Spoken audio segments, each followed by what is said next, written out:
Welcome to the show. It's Motorsport, proudly brought to you, Cityville. As seen from our casual shootout, we were actually going to make it a day out trying to do our program from the exceptional studio shootouts, and of course we are out to the associate with the stars. We are young to give you the best, and of course we are now doing it with the best stars around the block. And join me now to have on set none other than Brian Coover, the trial rider. Welcome, Brian. Thank you very much. For this is a wonderful moment being here in Uganda. Yeah, it's my first time in Uganda, and you know, got the ball rolling today. Got the show on the road, and it's really exciting. I'm really excited to be here, and just looking forward to what's coming in the next couple of days. That's very good. Well, Brian is on the mission with Red Bull Uganda, and of course they're trying to show us a little bit of how you can do yourself a little bit of riding from the bit of the amateur riding to the level of professional. And Brian is a professional in trail riding. And those who don't know trail riding, we're actually going to be rolling the pictures alongside this. Brian is chatting, and he's going to try to educate us about trail riding. Brian, somebody would like to know, who is Brian Cooper, and how did you get to start on the sport, which is now flying you over countries and countries? Yeah, you know, it really just started out as a small dream. You know, I saw the sport of trial biking on TV, and I was watching on the couch with my dad, and we decided to go and watch an event. We went and watched an event and just decided this is what we wanted to do. And so we bought a trials bike and just decided that this is what I wanted to do as a career, and just started practicing every single day, 5-6 hours every afternoon after school. And many hours of training. So, you know, like anything, the more time you put into it, the better you get. And you know, competed for many years at top level, international level. I raced in America for many years, competed all over the world, and then kind of lost my love for the sport a little bit, and decided that I wanted to do more shows because you know, I loved the crowd interaction. I loved the people screaming and shouting, and there's a lot more money involved in shows than in competitions. Yeah. Well, Brian has told you, of course, if somebody wanted to have, if you get to get back to the times you started trail riding, what age and do we specifically have a specific bike for this? Yeah, you know, you can start as young as 4 or 5 years old. Really? You can really start when you're young. I started when I was 11. It's a little bit late if you want to make it to World Championship level. But, you know, if you put in enough work, you can do it. The trials bikes that we use are very specific. The one I use is a Beta. It's made in Italy. It's a 300cc. The one I'm using here is actually a 250, but the one that I use back home is a 300. It's a Beta. The bike is called a Beta. And very specialized bikes, very lightweight, 65 kilograms. You know, very lightweight, high technology bikes, and not so easy to get hold of. Unfortunately, you know, it's a very weird looking bike. It has no seat, so it's difficult to. You know, you can't sit down on it, so you need to stand all the time. So it's a little bit more awkward to ride these bikes, but really cool bikes. You can't believe what you can do on them. And then talking about the comfort of the bike, because I'm seeing it has no seats, and you are excited to get off the competition where you always have a seat on your bike, a race bike. I mean, you so much went into the bit of which is so a try moment all out. What inspired you into doing such? I think, you know, as a small boy, you always have a hero. And I had many heroes when I was growing up. And, you know, came off motocross and went into trial biking and just decided this is what I wanted to do. You know, it was an absolute passion. I loved the fact that I could wheelie the bike on the back wheel.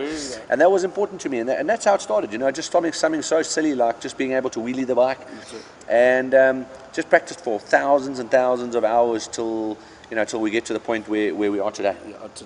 Well, Red Bull are the sponsors of Brian, and of course, those who want always to have a link in with Brian. You just go straight, you can go either to the Google search or have a YouTube link in. Brian will just read you into the address or the Twitter handle and everything. And of course, you don't only have to see Brian on the TV set, but you can still make a follow-up of him. You can give him a blink of a like on his Twitter or Instagram. Definitely, Brian is a brand, international brand with Red Bull. And then when I get to contrast with what I saw today in the day, as in you flying over a person and lying over across, I was so amazed of how you could balance your weight onto a tire to fly over a person. What does that take to do such? You know, a lot of this sounds monotonous because it's just, you know, the more you practice, the more time you spend on the bike, the better you get. The better you get. You know, and I often explain to people that it's like walking up a flight of stairs. Oh, really? When you walk up a flight of stairs, you don't think left foot, right foot, left foot, right foot. You just walk. And, you know, I've spent so many hours on this bike. I've ridden the bike for so many years, so many hours in a day, that I ride the bike better than I can walk now. True. Because that's how much time I've spent on the bike. So you might spend time on your bike than normal walking. Correct. You know, when you're spending that many hours after school on the bike, it becomes like the bike becomes part of your body. Yes. Exactly. And, you know, this is, people have no idea. You know, people come to me for coaching and they say, how many lessons do we need to come for before we can be as good as you? And they have no idea.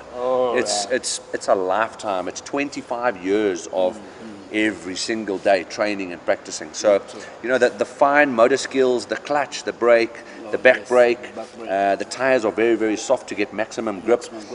You know, and all these things you learn over years. You know, it doesn't come on day two. How did it feel? Yes, you bought out your dad. As if I bought out your dad, you sold the idea to your dad first, and then what happened to the mother?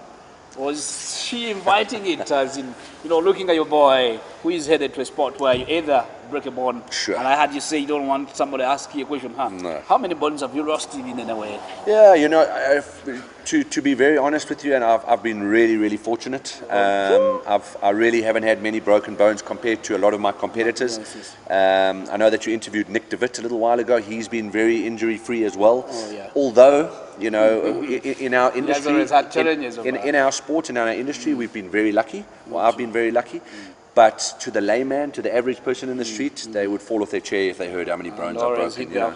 Yeah, you know, you're breaking wrists all the time. You puncture your lungs. You break collarbones. You break knees, ankles. That's part of the sport. But you know, if you compare me to many of the other athletes, they've had many more injuries, and even some of them are paralyzed today. Oh, and then if a parent is watching you right on the set of the TV, what would be your word as an advice? Because I will be loving, and I have a small one. You said as 4 years. Yes. 4 years for an African kid who will be like, hey, you're throwing the little one in hell. And then how do you impress a parent who is just also watching you, as in having a dream like you did held at 11 years? Yeah, look, it's a tough question for me to answer that because I have a 5-year-old boy. Oh, really? And I don't really want him to ride the bike because I know what injuries can happen. But, you know, the nice thing about trial biking is it's unbelievably safe.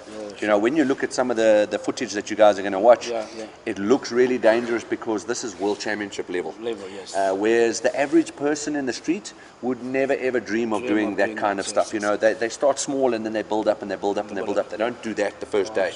So it's critical for people to understand that when they watch my show, that is not the norm. It's extreme, it's crazy, it's big. Some other times when Nick was flying in here, they said, no, isn't that a little bit of a camera tricking and somebody is adding in space? Sure, special effects. Shooting of you know, again, this is what we do for a living. We've done this all our lives, and it's normal for us. You know, so when we get on the bike, people say, don't you get nervous in front of thousands of people, or don't you get nervous that you're going to get hurt, or, you know, you don't know that. You know, it's like you going into your office. You know, normal people, when they go to the office, they don't get nervous to walk in the door unless their doors are closing. But, you know, it's just a normal day for me. For me to ride the bike it's just like walking. any other wheels you would do at home. Exactly. Well, Nicky, Brian Cooper is another good sport athletes that we have in the country. Actually, he's in the mission. Actually, remember I told you at the start of the show that Brian is in the country to help lift the talents and lift the souls of the dreamers in the sport he's doing, and his darling sport. He says he never went wrong because he's earning and he's paid by that. And you can try this, but don't try it with your child when you don't have a professional at your door next year. Brian, if I happen to really get into the nitty-gritty of that, do you sit alone and think of a hard moment you faced in your international competitions?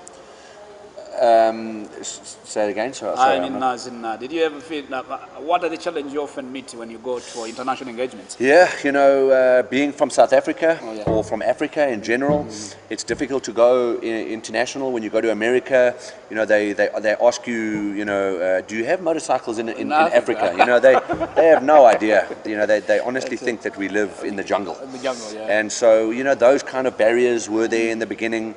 I think a big thing for us is that we don't believe in ourselves in the beginning, yes. you know, and being from a smaller, continent, Yes. America is so big and Europe is so big, whereas Africa, we just, we're a lot smaller. We don't have the budgets that they have, To spin off like and they so yeah, I think a big thing for me in the beginning was to believe in myself. Number one, you don't know whether you can really compete against the best in the world.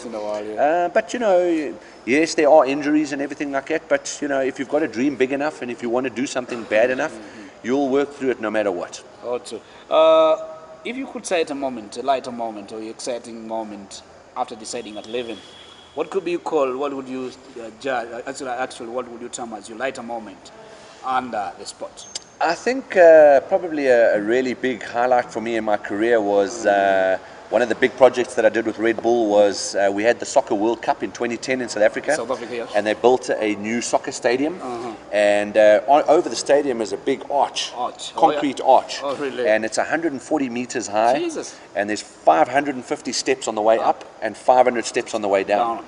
And we put a project together where I was able to and was fortunate enough to ride the motorcycle up and over the arch. And that, I must say, that was a huge thing.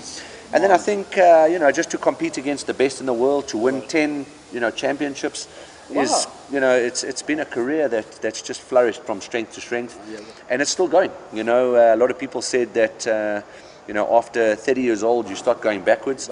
But I honestly feel like I'm in the prime of my career. I think that I'm dealing with the media better now than I could before because I've learned how to deal with them. I think I'm dealing with my sponsors better now. I think my riding is at a higher level. So I think age is just it's just a number. I feel better than I've ever felt before, and I think there's still a good 5 or 6 years left in me. Really? And then what are your plans ahead of you after those 5-6 years lifespan in the sport? Yeah, that's a question that I ask myself every day. There's many options. I get offered opportunities all the time from a lot of my big sponsors to play a role in their businesses. I think sport teaches you business. Sport teaches you how to deal with people. Sport teteaches you how to deal with business.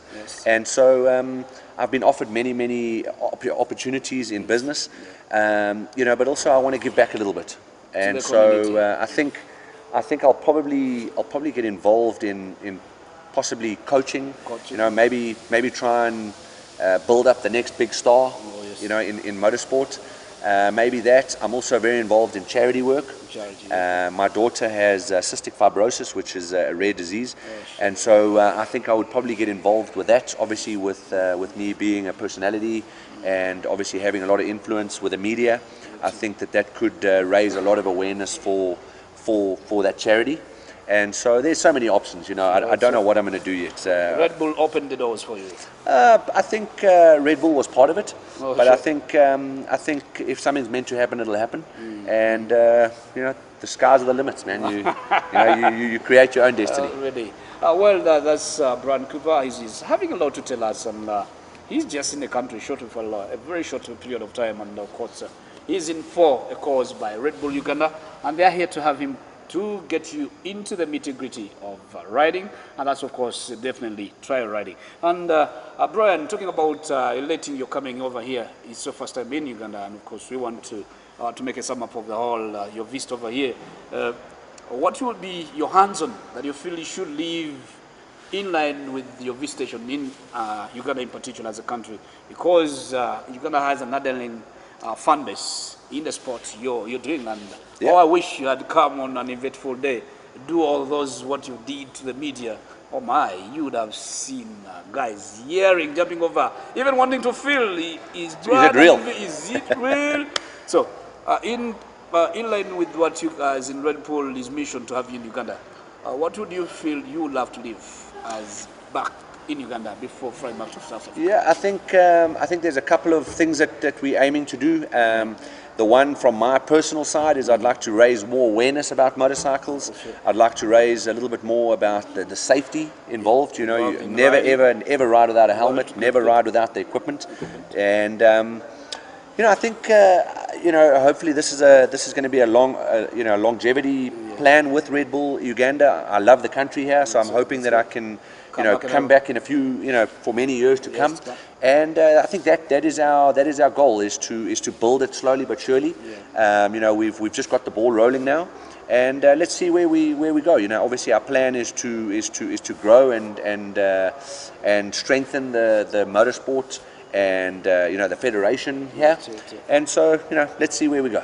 Well, Brian has had it all, and of course, I know you've kept yourself for long, gruesomely in the TV set watching motorsport, and of course we are glad, and we are always out to look for the best, and of course we told you we are always in there to look for the champions, and we had Nick DeWitt.